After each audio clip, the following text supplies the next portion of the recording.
मोहब्बत की इस मिट्टी को हिंदुस्तान कहते हैं, हिंदुस्तान कहते हैं। जो दुनिया में सुनाई दे इसे हम कहते हैं खामोशी, और जो आंखों में दिखाई दे इसे तूफान कहते हैं।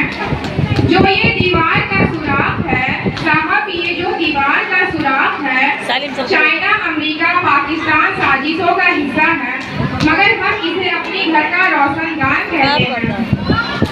Today is 15 August. We are very happy on this day. मैं गुलफ्सा परवीन देश प्रेम और राष्ट्र निर्माण के उपलक्ष्य पर अपने कुछ विचार आप सभी के साझा करना चाहती हूँ। आज़ादी, आज़ादी का असली मतलब वही समझ सकता है जिसने कभी गुलामी की हो। हम सौभाग्यशाली हैं कि हमने स्वतंत्र भारत में जन्म लिए। तो आज़ादी की लौ 1857 में ही चल चुकी थी, जो मिसाइल बनकर 1947 में हमारे देश को आज़ाद कराई। प्राचीन, मध्यकालीन और वर्तमान भारत के उदाहरणों से फोकस करना चाहूँगी। जब हम फरंगियों की फेरे में फंस गए थे, तो रंग की बसंती चोला की एक आवाज़ पर टोलों की टोले उमड़ आते थे, और इनके वंदे मातरम की नारों से खून में आने वाले 5-5 डिग्री का तूफान अंग्रेजी शस्त्रों के जड़ों में तूफान ला देता था।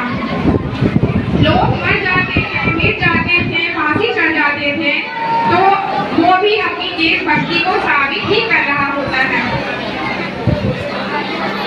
क्योंकि उस दौर की देशभक्ति का कसौटी यही था। उसके बाद 62, 65, 71 के युद्धों में अपना सुहाग खो देने वाली औरतें जब घर की हालात ये हो जाया करते थे कि प्यार भी भरपूर गया, मांग का सिंदूर गया, कि प्यार भी भरपूर गया, मांग का सिंदूर गया, नन्ही दौनी हालों की नगोटियां चली गई, छोटी छोटी बेटियों की चोटियां चली गई, बाप की कमाई गई, भाई की पढ़ाई गई, ऐसा एक विस्फोट हुआ, पता ही नहीं चला पूरे जिस्म की कई गोलियां चली गई।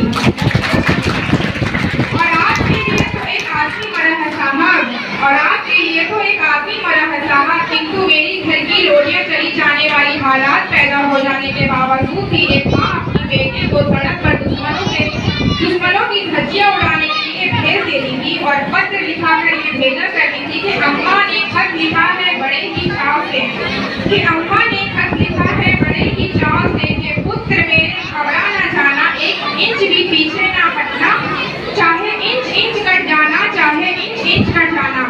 इस तरह देशभक्ति साबित कर रहा होता है। तब देश बलिदान मांगता था, तब देश मर जाने मिट जाने को कहता था, लेकिन आज देश मर जाने मिट जाने या बलिदान नहीं मांगता है, बल्कि मेरे विरोध यानी कि कोई भी व्यक्ति अपना काम पूरी ईमानदारी के साथ, पूरी मेहनत के साथ, पूरी लगन के साथ करे, तो सबसे बड़ा देशभक्त वही कहलाता है।